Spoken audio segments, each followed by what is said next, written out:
எப்பயுமே வீட்டில் அம்மா தான் தோசை ஊற்றுவாங்கல்ல, எல்லார் வீட்லேயும். எத்தனை பேர் இருந்தாலும் அத்தனை பேருக்கும் தோசை ஊற்றி முடிச்சிருவாங்க. கடைசியாக அவங்க சாப்பிட்றதுக்கு மாவு இருக்கான்னு கூட யாருமே எட்டி பார்க்க மாட்டோம். எல்லாருக்கும் ஊற்றி முடிச்சு களைச்சி போய் அவங்களுக்கு ஒரு தோசையோ இல்லை 2 தோசையோ மட்டும் எடுத்துக்கிட்டு வந்து சாப்பிட உட்காருவாங்க. நீங்கள் அந்த அம்மாவோட பொண்ணாக இருக்கலாம், இல்லை பையனாக இருக்கலாம், இல்லை ஹஸ்பண்டாக கூட இருக்கலாம்.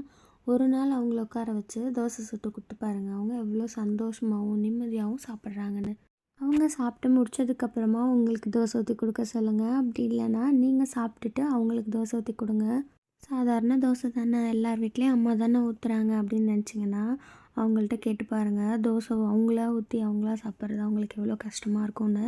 கல்யாணம் ஆன பொண்ணுங்க ஹஸ்பண்ட் வீட்டில் இருந்துட்டு அம்மா வீட்டுக்கு போகும்போது, அப்பாடா இன்றைக்கி அம்மா தோசை ஊற்றி தருவாங்க, நம்ம உட்காந்து சாப்பிட்லான்னு நினைப்போம்ல. அதே மாதிரி தானே அம்மாவும் நினைப்பாங்க, ஆஹா பொண்ணு வந்திருக்கா, நம்மளுக்கு தோசை ஊற்றி கொடுப்பா, நம்மளும் உட்காந்து சாப்பிட்லாம்ல அப்படின்னு. இந்த மாதிரி யாரெல்லாம் ஃபீல் பண்ணியிருக்கீங்கன்னு கமெண்ட்டில் சொல்லுங்கள். வீடியோ பிடிச்சா லைக் பண்ணுங்கள், ஷேர் பண்ணுங்கள், மறக்காமல் சப்ஸ்கிரைப் பண்ணுங்கள். தேங்க்யூ.